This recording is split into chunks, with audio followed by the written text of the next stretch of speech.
hablar de la candidatura del 1990 por el Fredemo, no podía dejar de recordar que fue en respuesta al desastre del gobierno de Alan García. Así es, así es. Supongo que se ha enterado de las Me he declaraciones de Luis Nava sí, del sí. día de ayer que Me he dijo que enterado que el secretario ha hecho un acuerdo con los jueces, con los fiscales, y ha ¿no? contado que García recibió $680,000 de parte Sí.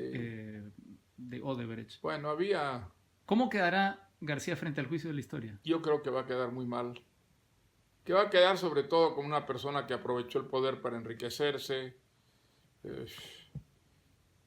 Era una persona que perdió completamente el sentido de la realidad en un momento dado, ¿no?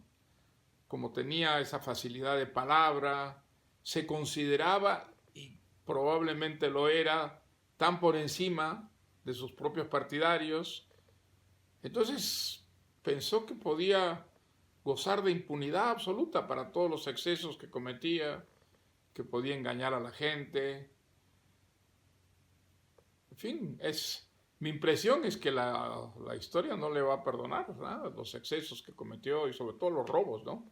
Creo que con eso en el Perú hay una especie de hartazgo con los presidentes ladrones, los pillos que se aprovechan de la política para enriquecerse. Yo creo que hay un hartazgo con eso, ¿sabes?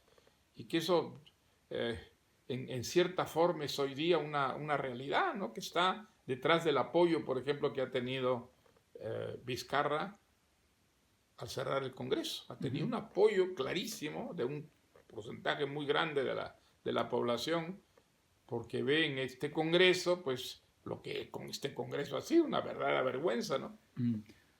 Cuando hablamos de la fascinación del poder y de la sensación de soberbia que genera el poder, tampoco podía dejar de pensar en Keiko Fujimori, que en lugar de construir un partido moderno, democrático, aplicó, incluso radicalizando algunas de las recetas de su padre, pensando que quizá no le pasaría a ella lo que le pasó a su padre. Claro, probablemente también perdió un poco el sentido de la realidad, creyó que tenía asegurado el poder.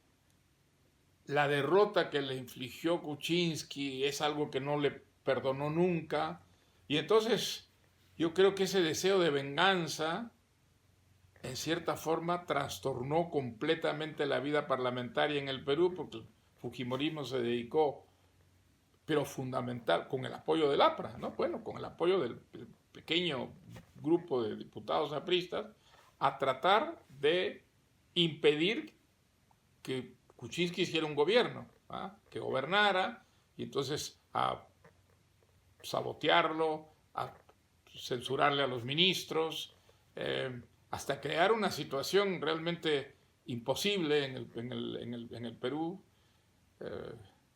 y a llevar al fracaso el gobierno de Kuczynski, que yo creo que era la persona más preparada, la persona a la que esperábamos, hombre, sobre todo quienes lo habíamos conocido bien, un gobierno espléndido. Y sin embargo fue un gobierno desastroso, y ahora salen acusaciones que, oye, te dejan absolutamente desconcertado, tratándose precisamente de una persona como Kuczynski, ¿no?